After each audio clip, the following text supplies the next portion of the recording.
কথায় আছে, আল্লাহ যাকে দেন তাকে মন খুলেই দেন। রিজিকের মালিক একমাত্র আল্লাহ।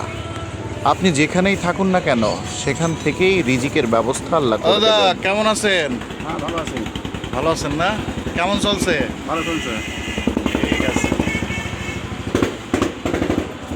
পৃথিবীতে আল্লাহ সব থেকে বেশি বরকত দিয়েছে কিসে জানেন? এই ব্যবসায়।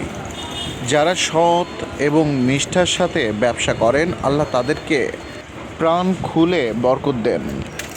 আমি এমন একটি দোকানে এসেছি যার অবস্থান ঝিনাইদহের কালীগঞ্জ উপজেলার এমন একটি জায়গাতে, যেখানে কল্পনাও করতে পারবেন না এমন একটি দোকান রয়েছে। আর সেই দোকানের ভেতরে এত প্রকারের পণ্য রয়েছে যা একদমই অবিশ্বাস্য। ভাইজান আসসালামু আলাইকুম। দোকান কোথায় ভাইজান? বালিয়াডাঙ্গা বাজার। বালিয়াডাঙ্গা বাজার। এখানেই আসেন নাকি প্রতিনিয়ত মাল নিতে? জি। আচ্ছা। আমি তো শুরুতেই অবাক হয়ে গেলাম। ঝিনাইদহ জেলা শহর থেকে বেরিয়ে উপজেলা শহরে এমন একটি দোকান, অবিশ্বাস্য ব্যাপার আসলে।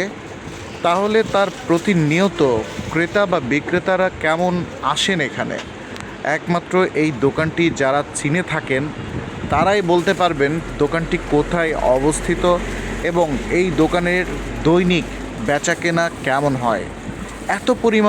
এত পরিমাণে ছেলে ও মেয়েদের সামগ্রী পাওয়া যায়, প্রসাধনী পাওয়া যায়, যা আসলেই খুবই অবিশ্বাস্য। তবে দোকানটি দেখে যাত্রার কাছে অগোছালো মনে হলেও প্রতিদিন কিন্তু এই দোকানে লক্ষ লক্ষ টাকা বেচা কেনা হয়।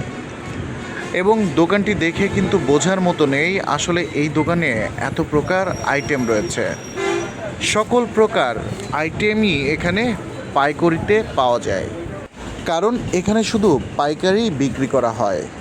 আর এই পাইকারি মালামাল কারা পান, এ বিষয়ে অবশ্যই আমাদেরকে জানতে হবে যে একমাত্র জেলা বা উপজেলা শহরে যে সকল ব্যবসায়ীরা রয়েছেন, সেই সকল ব্যবসায়ীরাই একমাত্র এখান থেকে পাইকারিতে পণ্য নিতে পারেন।